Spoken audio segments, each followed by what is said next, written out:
another Friday Coffee Q&A, and I'm so excited to get to today's questions. You all have really given some good ones, so let's dive right in. The first question comes from Elevated to Live, and she asks, what are the best apps to use to set up your website?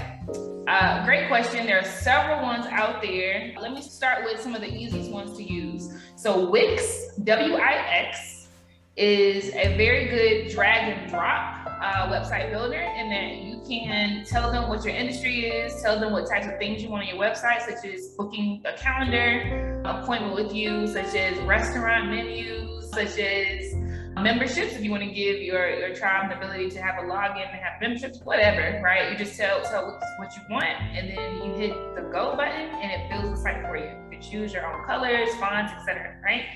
Free game on this. Wix has just entered into the space that allows you to have your own native app that looks just like your website. This is unprecedented. It is super fire. So if you get in now, you'll be able to take advantage of some pricing that will likely go higher in the future. When they first dropped this, I mean, people could get it as cheaply as $99 per month to have the native app. But you do Wix now, and then you later want a native app. So I'll explain what a native app is. A native app would be, your Netflix app that you can download into your phone, right? It's available for Android, it's available for Apple. A native app would be Table and Tribe by Blaze, our native app that is inside of Apple and Android. It is different from a site that just sits, on a web page, in a browser, etc. A native app is native to a phone, right? It saves information on that phone. You don't have to start there, right? Many businesses don't even need to be in a native app, but it doesn't hurt to go ahead and get the ability to create native apps in the future if you want to, right? From your same web page provider. Now, there are a few other ones. So Squarespace is really, really simple to use. It is built by Square. It is great for people who have websites that sell merchandise, right? If you're a merchant, then it's very plug and play, but others are as well. So Squarespace is another one. Another one is lead pages. So a lot of times you might see webinars have this one long page. You can't, click on home and go to other pages, but there's this long sales funnel page. A lead page is good for that if you want to have a long page that really speaks to customers and their pain points and all the things that might be keeping them from buying. Put a video up there, right? Lead page is good for that. ClickFunnels. So again, ClickFunnels is a really good website builder for those types of pages. Again, not a full-blown website where you have different pages, but where you have a very long sales page that does really good with converting. Really, really good for that. ClickFunnels has this additional suite called GrooveFunnels, which gives you more conversion type things. So GrooveFunnels is really dope to use if you want to have a long page that has somebody, check out. And then once they check out, it pushes things to them like, for $7 more, you can get XYZ and save $200, right? And they add that to the cart, and then they say, and for just $3 more, you can get, so it helps you to up your average order value, AOV, which is a really important metric for us founders. But those are some really good pages, and they are simple. Now, WordPress is incredible in that with a little more work and a lot more learning and how to use it, you can create anything. I mean anything. So I've had a client create an auction marketplace for artwork from artists in Nigeria. I myself have created a wellness community called Freedom and Fragility with WordPress. I've created the Blaze Virtual Summit pages, those sales pages with WordPress. I've created so much with WordPress. I've created an author page, the book that I sell, etc. And those are still out there today. But I like the flexibility of WordPress that I can continuously add features, remove features, duplicate pages, adjust fonts and colors. It took me a while to learn how to use it very well, but it is extremely flexible, okay? But you have a bunch, right? A few more just to tell you some things to research. It's called ReadyMag. Another one is called Universe. Another one is called Strikingly. So you have a ton of options. I hope this helps. Great question. Our next question comes from an anonymous submitter, and she asks, how do I build a business and post throughout the day without my day job side-eyeing me? Great question. It is a pain point that everybody deals with, right? Because you have to worry about politics and appearances and flight risk and all of these things that either you or your employer is going to care about. Just to give you a very round perspective, I've actually posted this question on Twitter as well, just to give other founders the ability to give you some insights from what they've done. So I'll start with a few of my suggestions for you. One would be to go ahead and create your business page now. A lot of people, because they're full-time entrepreneurs and they need to find people fast, they turn their personal page into a business page, but then you lack anonymity, right? Everybody knows who you are. And that's not helpful if you're trying to run a business with your day job still intact and kind of not stir the pot, right? So if you go ahead and start a business page now, of course, yes, you'll have 0 followers. Maybe next month you'll have 2 or 12, right?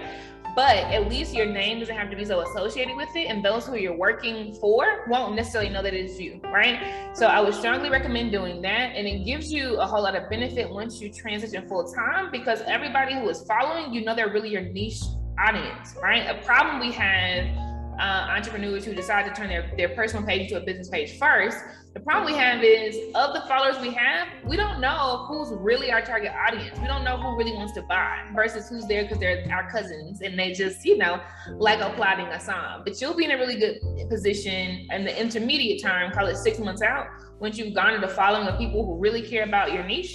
And then when you start trying to monetize, it'll be very, very easy for you to do so versus having a huge pot where 95% of the people will never buy what you want them to buy anyway, right? Because they're not in the market for that thing. So that's one suggestion that I have for you, just to give you insight on what I did when I was in corporate America. Now I will say the only product that I started selling in corporate America was a book, right? And then I left and did other things. But in corporate America, before I even launched that book, I would not let people I work with follow me. If we were on the same team, you can't follow me. And if I find you following me, I'm going to make sure that you unfollow me. I will force that, right? Because I wanted to have the ability to post what I was doing on the weekends without feeling like, the person in the cubicle next to me, would know or ask me about it on Monday morning, right?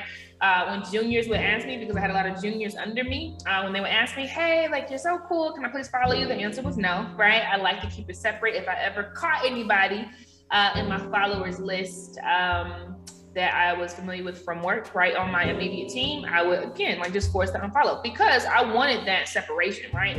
So when I transitioned, for instance, doing the book, I didn't really feel weird. Now, again, this is a very hands-on thing and I'm assertive. That's a part of my personality. My rig, I am INFJ assertive, right? So I do not like stress. I avoid it at all costs, meaning I'll be real with people about what I need and what I don't need, okay? But again, I want to diversify these responses. So I'm going to give you some insights from some other people. This person says, whoa, this is the reason why I officially left my employer. I honestly don't think there's a way around it. It's all about perception and their narrative. And I agree, right? I don't see bosses, and every now and then you'll have an exception to the rule, right? Or an exception to the norm, but I don't see bosses being excited about you building a profitable business on the side that may make you less productive at work, right? Or a flight risk. This is not common, but some may celebrate you, push you, give you the extra time and bandwidth and capacity you need, but most will not, right? They will see a cost associated with what you're doing on the side, right? So this person actually left corporate America because it was getting pretty annoying, right? And risky at work. You really want to be strategic. Right? So one strategy you can use is to keep yourself in really good graces with your employer, with your supervisor, so that they don't feel like you're taking anything away. So that when you do announce that you're stepping away and they ask you, what can I do to help you? Man, that's amazing. What can I do to make life easier for you in your new chapter? If you keep things really, really kosher, copacetic, rolling really smoothly on that side, then you'll answer their question with something that they'll love to do. So in my case, when I left, they said, what? Obviously they wanted me to stay, but I was very adamant about leaving. When they asked the question of what can I do to help you, I said, I would love it if you would write me some recommendations on LinkedIn because I have very, very strong credibility inside of this business. I have no street credibility yet, right? So if you write me some reviews, that would be great for me. And within 7 days, I had a ton. And within 2 weeks, I had more, right? And those still stand today. And they really did help me to have a very strong perception and credibility factor in the streets when I went to offer my services on my own, okay? Another comment that came through was, I've been thinking through this.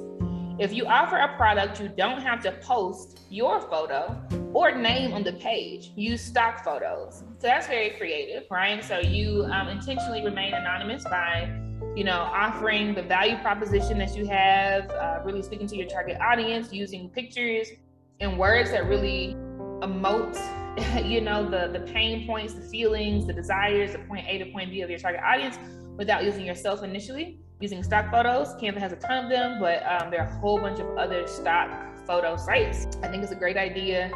But again, there's no easy way around this. So, choose wisely, but I would strongly say be strategic. Be strategic. Don't be in a position where you're willing to just, have bombs behind you. It makes me think about that GIF where like this little Teletubby thing is running and bombs are going off behind it. It's just worry about going, right? Like be very strategic, so that you walk away with people who will advocate for you, people who do guerrilla marketing, like marketing that you don't have to pay for, just the excitement and the buzz really works in your favor. People who will actually deploy resources to you. So, when I did do a crowdfunding campaign after leaving corporate America, I had people from my old, firm donate to that crowdfunding campaign, which directly benefited my business. So many ways to skin that cat. It is not easy, but Godspeed. Okay, so our final question for this episode comes from I Am Daylin here, and she asks, how do you find your daily routine? Love this question. It is honestly one of the most challenging parts of starting and probably the most frightening parts about starting entrepreneurship.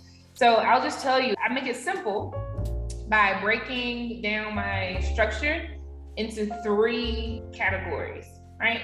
So number 1, I make sure I have themed days of the week. And I'll tell you what I mean by that. Monday can be all about marketing, right? So Monday could be the days that you set up your marketing campaign graphics. It could be the day that you batch your content that is used for marketing. It could be the day that you type up your newsletters, right? And schedule it, right? Thursdays for me, this is just giving an example from my own routines. Thursday for me is production day. So that is the day that I make sure that the green screen is set up, the lighting is good, that my DSLR cameras are charged, etc. And I do content, production quality content. So that is for, content created for my app, content that's created for podcasts for the most part, content that I might want to add to YouTube for tutorials, etc. I make sure that my calendar is blocked for a consecutive number of hours so that I can handle production. Fridays for me, again, just giving my example, but you should definitely think through what things you need in your business or want in your business. Fridays for me are the days that I look at management reporting. So when MailChimp sends out my digest of the week to show me how many people subscribe, how many people unfollow, how many people click links and any of these things, right? I look at those types of digests. I look at digests across Hootsuite. I look at digests with Grammarly, looking at, my words, how many words were spelled incorrectly, how many of my emails and sends sounded confident versus passive versus cheerful. It gives really good insights about that. I look at, my website traffic and how many new visitors came to my site, how many visitors returned to my site, etc. Right? I look at finances and how many sales were made, how much I spent in expenses, what my ROI was on certain initiatives, etc. But Fridays are the days that I really, earmark time to really do deep dives of management reports, right? And I do that on a weekly basis. And over time, it'll just feel like second nature. You'll have a gut feel of when you're getting better, or when things are kind of falling off, and when you need to, place more resources or attention or automation in a certain area, right? You can have community type days, right? So on Mondays, in my business is the day that I do co-working sessions, right? Where the community can come together and we can find some good music and do our work at the top of the week, right? But it could be anything, right? So think about themes that you want to be present in your business. Marketing is a very good theme. It might be production, it might be podcasting, it might be batching your social media platform content, whatever, but really spread those across a number of days that you have available. If you're still working a 9 to 5, obviously you might have fewer number of days available. It might just be on Saturday, Sunday that you can do a full day, and then you have some, smaller segments throughout the week. But just theme the days, and make sure you're hitting all parts of your business that a founder in management, right, a CEO needs to be thinking about. The second piece to this, the second strategy to this would be to structure your day, right? So rather than just having a theme for the day and you say, I'll get to it when I get to it, right?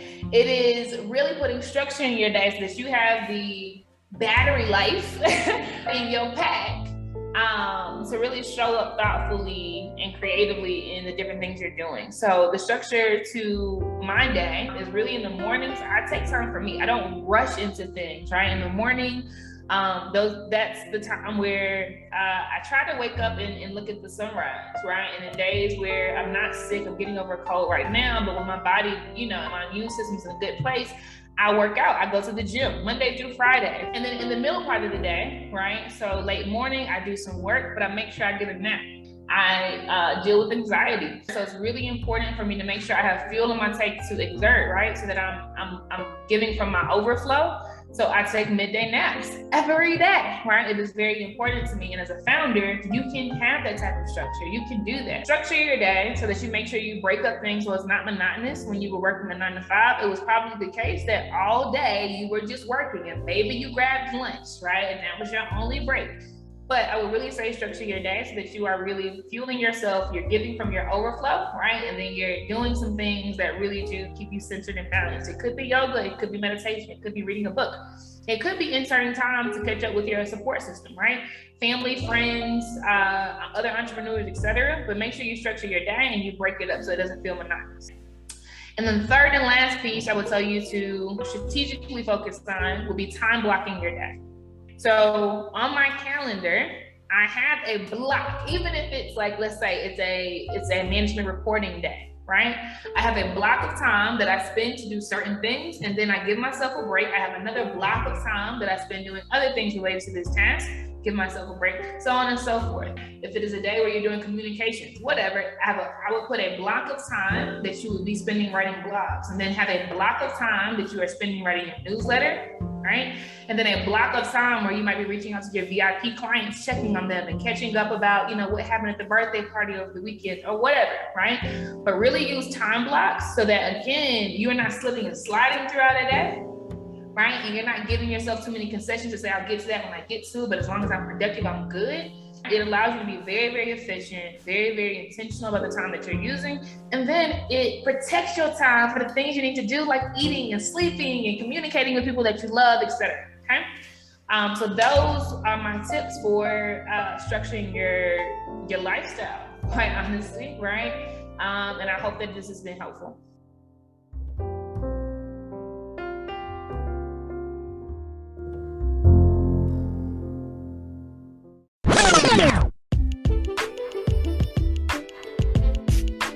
Blaze Business Intensive is the 6-week business management course for Black women. Enroll today by going to blazebusinessintensive.com.